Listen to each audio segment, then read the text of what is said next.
I started when I found out the truth. It surprised me, and I felt thankful to my father-in-law. It also made me feel free. My name's Charlotte, born in April, with a name that reminds you of blooming flowers. It's been 45 years since then. I've spent my life taking care of my family as a wife and mom, enjoying every day. But there were troubles beyond my family. Back then, my family was all I needed for happiness. I met my husband, Joseph, at a club in college. We hit it off, started dating, and eventually got married. We have a son, but he works in the city and only comes home every 6 months. So it's mostly just Joseph and me now. We used to love going back to places we visited when we were dating. How about Six Flags tomorrow on our day off? Joseph suddenly asked. Caught off guard, I tried to remember what happened 23 years ago at that amusement park. Let me think. Oh, I remember. After riding the teacups, I got dizzy and fell into a nearby pond. That's right. I was so embarrassed. I almost wish I didn't know you. You're so mean. Why did you let go of my hand then? We laughed about my embarrassing moment, making it a cherished memory. Even when it was just the two of us at home, we never lost our cheerful spirit. We had a happy life. Joseph's work shifts meant we sometimes didn't see much of each other, but I adjusted my schedule to match his, so I rarely felt lonely. Then, something major happened that would change everything. Our father-in-law was diagnosed with terminal pancreatic cancer. The surgery was tough, and the chances of survival were very low. It was a terrible illness. Both Joseph and I were filled with anger, clenching our fists in frustration. When a loved one gets seriously ill, you feel lost, not knowing what to do. Joseph's sister lived in the next town over, but she didn't know about this yet. Joseph decided to call her. After 7 rings, a loud, shrill voice answered the phone. Why are you calling at this hour? I'm busy making dinner, she grumbled when Joseph called her. We need to talk about something important. We'll come over tomorrow evening, Joseph replied, ignoring her complaints. Even though she wasn't thrilled about the sudden visit, there were more important things to worry about. After giving her the necessary information, Joseph hung up. Normally, Joseph didn't pay much attention to his carefree sister-in-law. She rarely showed up at family events and didn't really get along with him. But this time was different. The next day, we quickly took time off and went to her house. When we rang the doorbell, her husband, who wasn't the friendliest person, answered first. He opened the door with a stern expression, giving us an intimidating look. It wasn't a welcoming sight. In the living room, she gave us a cold stare. Even though we hadn't seen each other in 6 months, she treated us worse than strangers. Amidst the tension, Joseph fixed his intense gaze on her. As he told her about their father's illness, she said something shocking. So what? Are you blaming Dad for getting sick? You didn't come here expecting me to take care of him, did you? Instead of feeling sad about her father's illness, she seemed more worried about inconvenience to herself. It was the first time I saw a daughter disrespect her sick father like that, and I felt embarrassed for her as a fellow human being. My anger rose, and even my parents, who had planned to speak calmly, were getting frustrated. That's too much. You're his daughter, aren't you? Even if a loved one is suffering, you can't be so cold. If the situation were reversed, you would definitely be upset. I hoped she would think about what I said and calm down. But I was wrong. Don't lecture me. There's no rule saying I have to care for him just because I'm his daughter. If you're so worried, why don't you do it? Joseph is his child too. True, Joseph is also his father's child, so it's unfair to expect his sister to shoulder all the responsibility when she's being so irresponsible. I thought she should step up and help out during this tough time. But people like her are good at finding excuses. What she said wasn't entirely wrong, and I realized it was pointless to argue further. So I let it go, even though we didn't want to league our father-in-law to his daughter, who clearly didn't want to deal with it. As a working couple, we didn't have the time. Unlike her, I found fulfillment in my job, and if Joseph had to quit, it would strain our finances. As I weighed my options, my sister-in-law revealed her trump card with a smug look on her face. Hey, Charlotte, you have a nursing certification, right? You know more than me, a total amateur. It'd be best if you took care of him. Patients feel better with a professional, don't they?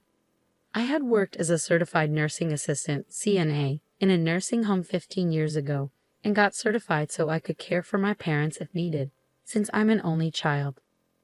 Knowing it would be pointless to argue with my sister-in-law further, we decided to go home and think things over. I'm sorry you have such an uncaring and troublesome sister-in-law. She's not the type to listen even if I spoke up, so I didn't say anything. It's all right. I knew no matter what you said, it wouldn't change anything. It's not your fault, Joseph. What should we do? I asked. I know you love your job, and I don't want to take that away from you just because my dad got sick. But seeing Joseph care so much about me made me happy. Unlike my sister, I'm not heartless. I want to cherish every moment with my dad, Joseph replied. Don't worry about me. I'll figure out my job situation later. What matters most is that I met you because of your dad. I'm grateful for that, I said, holding Joseph's hand as I saw the regret in his eyes. Let's face this together, I continued, seeing Joseph's expression lighten a bit. The biggest problem here is money, right? While talking with Joseph, we discovered that my father-in-law had only signed up for the cheapest insurance available. That meant we have to pay for most of his care out of our own pockets. Well, his daughters definitely won't offer to chip in, Joseph said. They should be contributing more if they're not going to help take care of him. Their lack of reliability was disheartening, even though I hadn't expected much from them to begin with. Taking care of a sick person requires finding motivation when you're at your lowest. It's not an easy task. It felt like a battle with myself. The next day, I made the tough decision to leave my job in the bar kitchen, where I enjoyed working with the younger staff. When I explained the situation, everyone understood, though they were disappointed to see me go. Please come back when you can, they said. Their words gave me strength and became my motivation for the challenges ahead. With that, I headed straight to the hospital where my father-in-law was waiting. When I arrived, I saw my father-in-law sitting quietly with his back to the entrance. I couldn't tell if he was looking out the window or sleeping, but his loneliness and sadness were palpable, and I couldn't find the right words to speak. After about 30 seconds, I took a deep breath and approached him. As I tried to gather my thoughts, my father-in-law spoke first. Charlotte, thank you for coming. I'm sorry to be such a burden, my father-in-law said, his face softening as he greeted me. Then a look of worry crossed his face, his expression darkening. Despite his illness, he was so considerate. It angered me that his own daughter, my sister-in-law, couldn't be bothered to be here. Please let me know if there's anything I can do for you, I replied. I knew I couldn't understand the pain of his illness, but I wanted to support him as best as I could. After finishing my morning tasks, I made the 40-minute journey to the hospital every day. I used to drive to work, but now I took the bus to spend more time with my father-in-law, even if it meant less sleep. The bus rides were calming, giving me a brief break and some energy for the tough days ahead. As I watched my father-in-law's health decline, I poured my heart and energy into making him comfortable. The medical procedures, like IVs and medication, were necessary but complicated. Unlike a simple IV for a cold, he needed a catheter placed near his heart through surgery below his collarbone. It was distressing, but it was the best we could do since he wasn't a candidate for surgery. Try this, I said, handing him a Walkman. My father-in-law loved karaoke and used to practice daily, but his hospitalization had stopped that. I wanted him to keep his passion for music alive, so I loaded his favorite songs onto the Walkman as a gift. He put on the headphones and pressed play. Instantly, his face lit up with joy. I thought I wouldn't be able to listen to music anymore. Thank you so much. Now I have to win another karaoke competition when I get discharged, my father-in-law said with a smile. I felt a bit relieved. Despite the unfamiliar hospital environment and tough daily treatments, he never complained. In fact, he seemed more worried about me. Sorry for causing you trouble and expenses. I wish we had traveled more with you and Joseph. I've always wanted to go to that place, he said, showing me a picture on his phone. It was a field full of lavender flowers. Wow, that's beautiful, I exclaimed. This place used to be just a field, but now it's turned into such a beautiful spot because of urban development. Lavender is my favorite flower. My father-in-law's eyes sparkled. I wished for his recovery even more urgently. From then on, I decided to stop by a florist before going to the hospital for my father-in-law, who loved flowers. After you left, I felt lonely, but having flowers around changes things. I found myself talking to the flowers, and the nurses looked at me like I was strange. We shared a good laugh over this. 2 weeks later, a feeding tube was attached to my father-in-law, who had been eating normally until then. His body was visibly turning more yellow, and his voice calling my name lost its energy. I had to suppress my fear and act strong, which was tough. I hadn't expected him to become bedridden in just 2 weeks after the cancer diagnosis. The disease's severity weighed heavily on me. I wanted to say, "Stay strong, Dad," but I knew he would be the most frustrated. He probably didn't want to admit that he was weak and would blame his body for not cooperating. His occasional smile showing strength was a relief for me. I often excused myself to the restroom, unable to hold back my tears. After washing my face with cold water to calm down, I returned to his room. Joseph also spent quality time with his father during breaks or days off.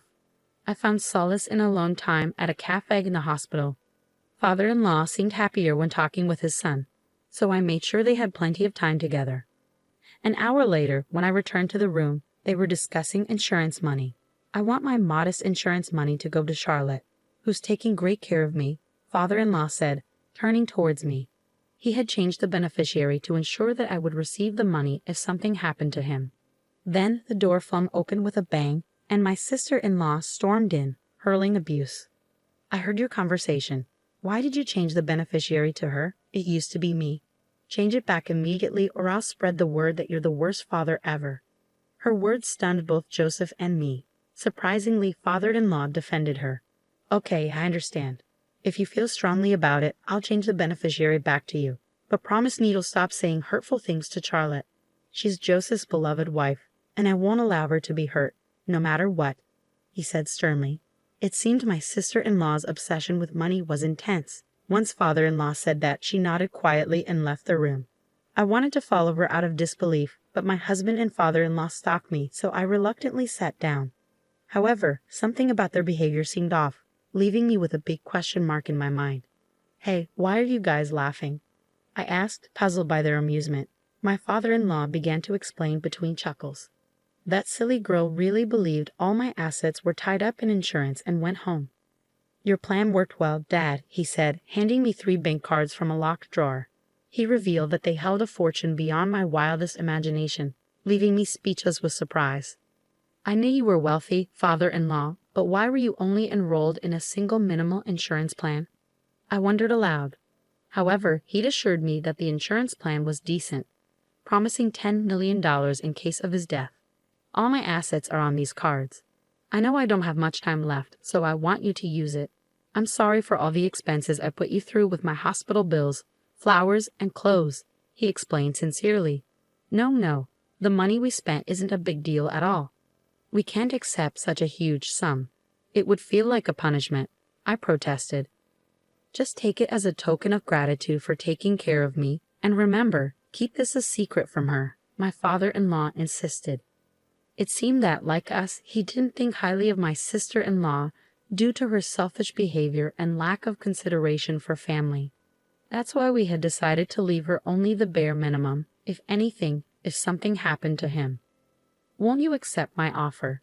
Faced with their earnest gazes, I found it hard to refuse. I felt guilty, but agreed nonetheless. 2 weeks later, following my father-in-law's wish to spend his remaining time in a more home-like environment receiving palliative care, we moved into a hospice. We reached out to my sister-in-law just in case, but her only response was, "Good for you." It was truly an eye-rolling moment. Despite her absence, the warm conversation between the 3 of us continued. "I'm sorry for causing you trouble with my secret, but there's one more thing. Did you know my father was Martino Aaron?" My father-in-law revealed. "What do you mean, the famous singer? I've seen him on the hit nostalgia song show." "Are you serious?" "That's news to me," I exclaimed. This was big news. Even Joseph didn't know. Apparently, it was not public knowledge that my father-in-law was Martino Aaron's son. He was a secret child, and because Martino Aaron was a public figure, it was kept under wraps. However, Martino Aaron apparently doted on my father-in-law behind the scenes and shared his wealth with him before he passed away. "When I'm gone, go here," my father-in-law said, handing us a piece of paper with an address written on it. He kept evading our questions for more details. A month later, after living his final days at the hospice, my father-in-law peacefully passed away.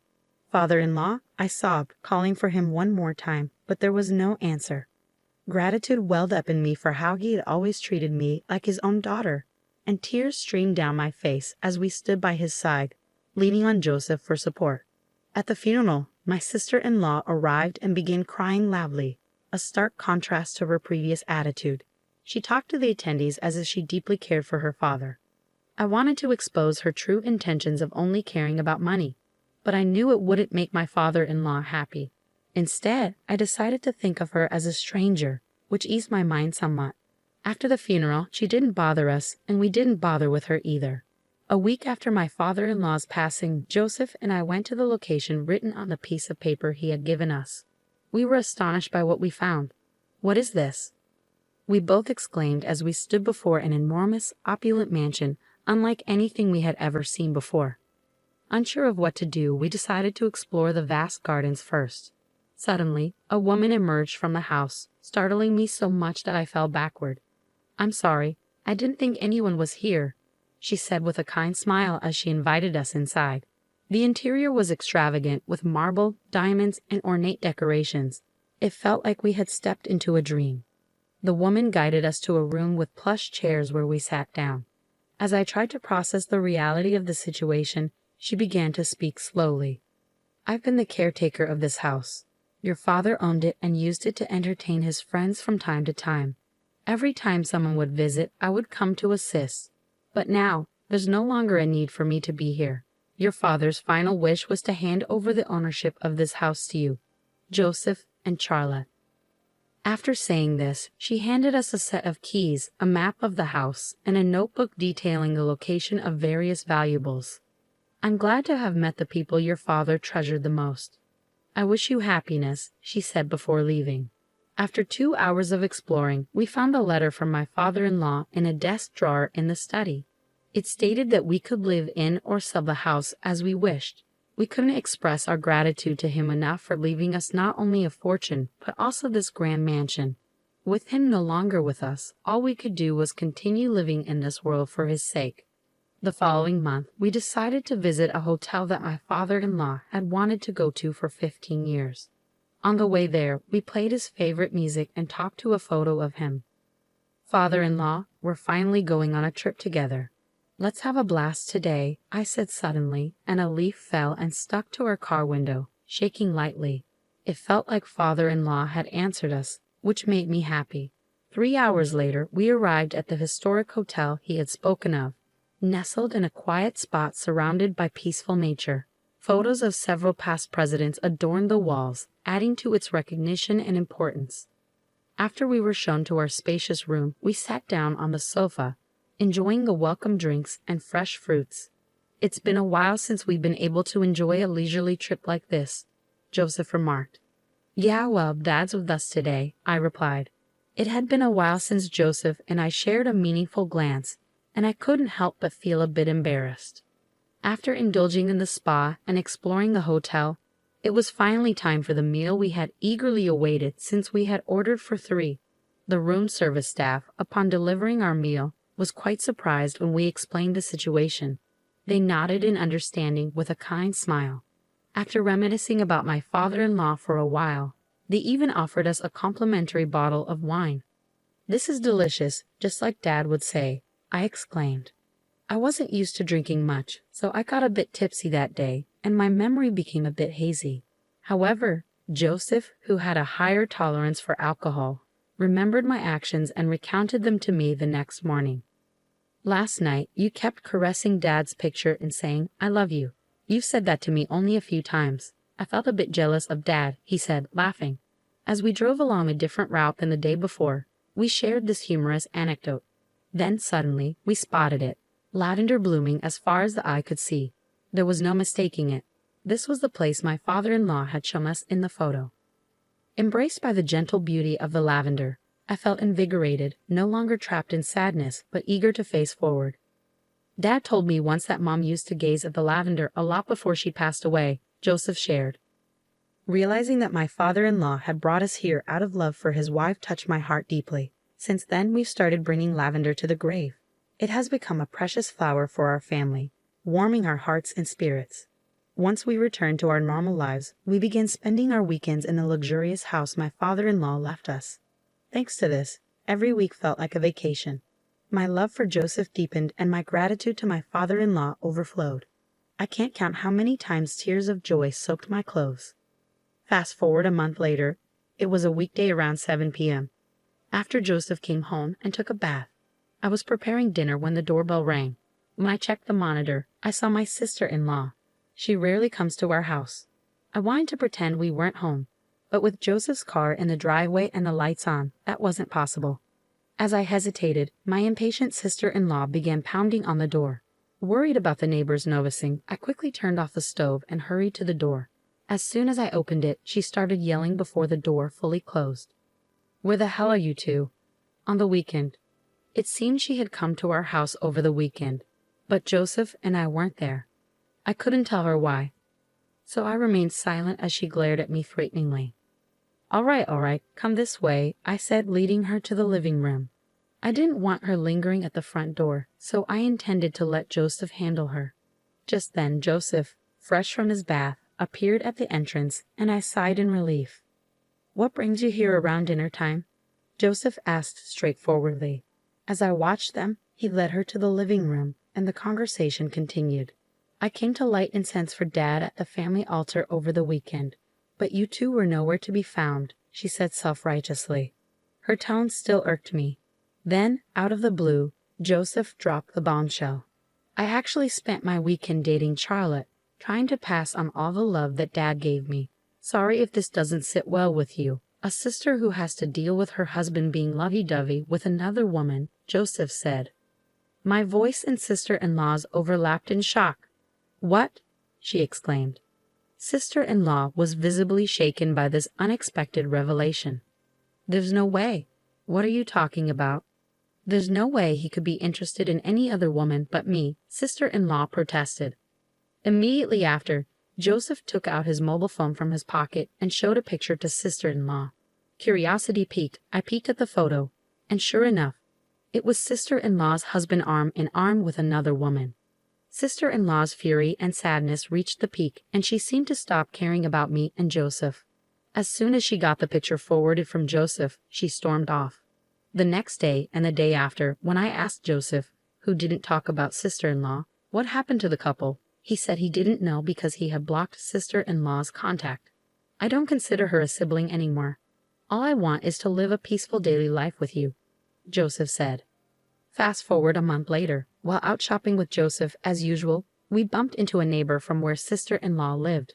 Apparently, the sister-in-law couple was in the midst of divorce discussions, with the husband completely out of love with sister-in-law and a reluctant sister-in-law still not wanting to split despite the infidelity. As much as it sounds like a tough situation, I've decided to stop worrying about sister-in-law and just focus on living my own life. As long as I have Joseph, I have nothing to fear. Father-in-law always used to say the key to happiness is to laugh a lot and think out loud. I'm going to go back to my old job soon, but I plan on adhering to father-in-law's advice and enjoying life to the fullest, even for father-in-law's sake.